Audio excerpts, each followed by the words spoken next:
Salut gang! Je vous présente Rosinette, mon nouveau bébé. Faudrait bien que je mette une étiquette là aussi, hein, parce que j'en ai de ce côté-ci, mais j'en ai pas de ce côté-là. Je vais faire ça tantôt. Donc, Rosinette et moi, on voulait vous donner le truc que je crois que je donne à mes élèves, qu'elles et ils apprécient le plus. Quand on commence une couture, donc on veut faire tenir ensemble deux bouts de tissu. On a déterminé c'est quoi notre valeur de couture, ça c'est une autre vidéo. Et là, on veut coudre ça et ça ensemble.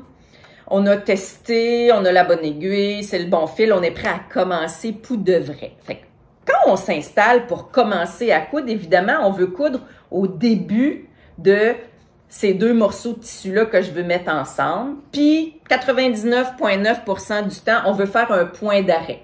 Un point d'arrêt, c'est avancer quelques points, reculer quelques points, puis après ça, commencer à avancer pour coudre nos deux morceaux ensemble. Il y a un petit peu d'électricité après. Ça colle un peu. Donc, je vous avertis, je suis un peu nounoune. J'enregistre mes vidéos de bonne heure le matin. Puis, je suis un petit peu nounoune.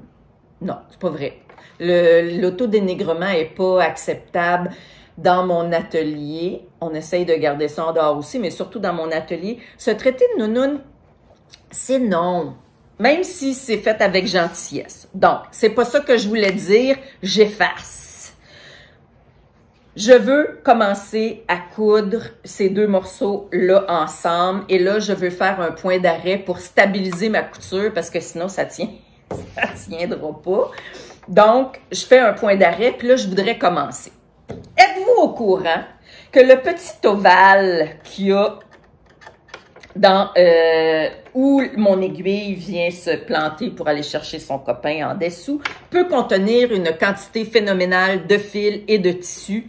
Je l'appelle le grand trou noir. C'est fascinant tout ce qui peut aller là-dedans. Ça vous est tous déjà arrivé. Tous et toutes déjà arrivé que finalement, vous faites votre point d'arrêt, puis là, vous venez pour commencer à coudre, puis ça fait du surplace, puis là, l'aiguille, elle pousse sur le tissu dans le fond de la machine à coudre, puis là, il faut tout dévisser nos affaires pour réussir à sortir ça de là sans tout arracher. Donc, ce qu'on fait dans ce temps-là, le truc de pro, c'est pas moi qui l'ai inventé, là, je vous le dis, c'est pas moi qui l'ai inventé, mais je trouve que c'est une basewell de bonne idée. Quand je commence à coudre puis que je veux faire mon point d'arrêt, avez-vous remarqué que l'endroit où je viens déposer mon tissu, je vais vous mettre une photo ici, là, l'endroit où je viens déposer mon tissu, la prise en charge, là, c'est le début de mes griffes d'entraînement sur à peu près, je sais pas, maximum 4 mm de mes griffes d'entraînement qui viennent chercher mon tissu pour l'amener en arrière.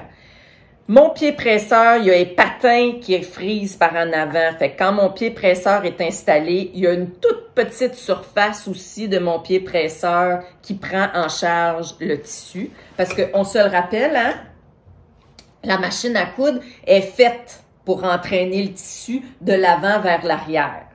Donc, les griffes sortent de la machine à coudre, viennent écraser... Non, pas vrai. Les aiguilles sortent, le pied presseur, quand on le descend, il vient écraser les épaisseurs de tissu qu'on veut coudre ensemble. Puis c'est la pression de ça et ça ensemble qui fait que les griffes d'entraînement peuvent faire avancer le tissu de l'avant vers l'arrière. Si vous oubliez de baisser votre pied presseur au début d'une couture, vous allez voir que le fil se dévide en masse, puis que là, on a un très, très gros moton en dessous. La raison pour laquelle ça fait ça, entre autres choses, c'est parce que nos deux disques de tension sont complètement ouverts quand notre pied presseur est dans les airs, d'où le truc de toujours enfiler sa machine à coudre le pied presseur dans les airs pour que nos deux disques de tension soient bien ouverts. Donc, je baisse mon pied presseur, puis là, je commence mon point d'arrêt. Mais le point d'arrêt, là, on va se le dire, c'est un moton.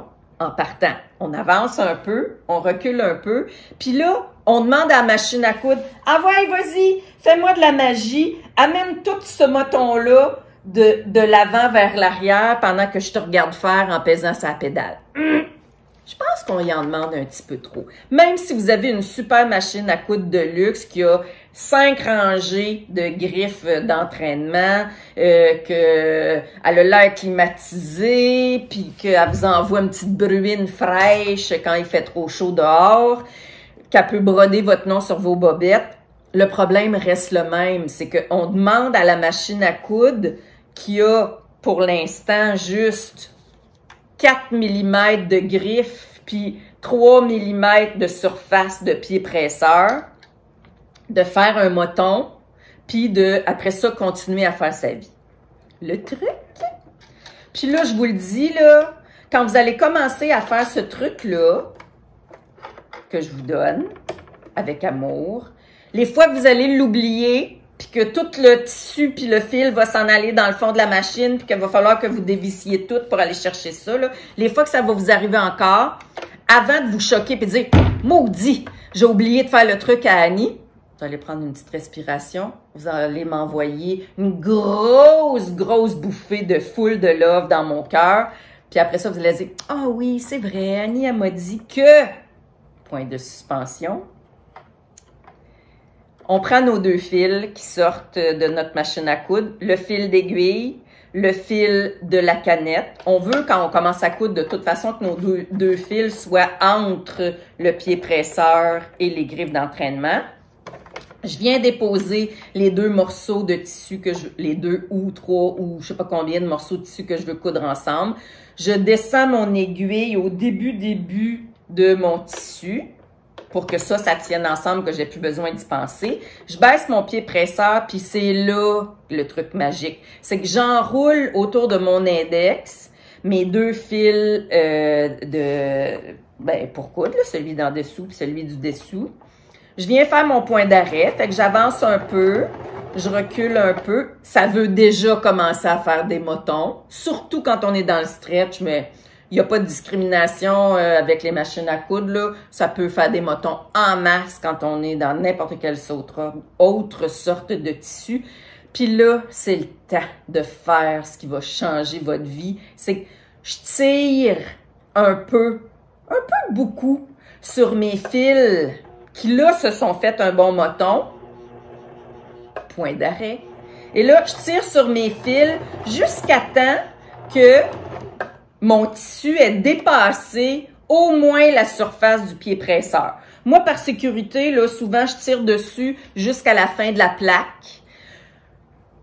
J'ai arrêté de prendre ma machine à coudre pour une magicienne, c'est-à-dire que ce que j'ai demandé de faire, là, le petit point d'arrêt avec ça d'espace pour pouvoir, après ça, être pris en charge. Une fois que mon tissu a dépassé le pied presseur, ben là, la machine à coudre peut faire son travail, c'est-à-dire prendre le tissu vers l'avant puis de l'amener vers l'arrière. Mais avant ça, là, j'y fais un moton puis je dis « Envoie, sors-toi de là tout seul ». C'est comme essayer de sortir d'un driveway sur de la glace avec des pneus d'été, genre. Ou embourbé avec une Fiat dans un banc de neige, pas de traction aid. Fait que dans le fond, là, ce qu'on fait quand on tire sur notre fil après notre point d'arrêt, c'est qu'on met des traction aid en dessous de nos pneus d'été. Pensez pas que j'ai pas des bons pneus sur ma Fiat, là. Non. Non. Puis là, en tirant dessus, ben là, je suis certaine que je reste pas pris en dessous d'une plaque de glace. Fait que, oubliez pas, à chaque fois que vous oubliez de le faire, vous faites votre point d'arrêt, ça s'en va dans le trou parce que vous avez oublié de tirer les fils. On dépose ça, on prend une petite respiration, on envoie une grosse tonne de love à Annie, puis après ça, on recommence. On s'essuie, puis on recommence, on fait un point d'arrêt, on tire sur nos fils, puis après ça, tout va bien aller. Tout va bien aller! Tout va bien aller. Bye!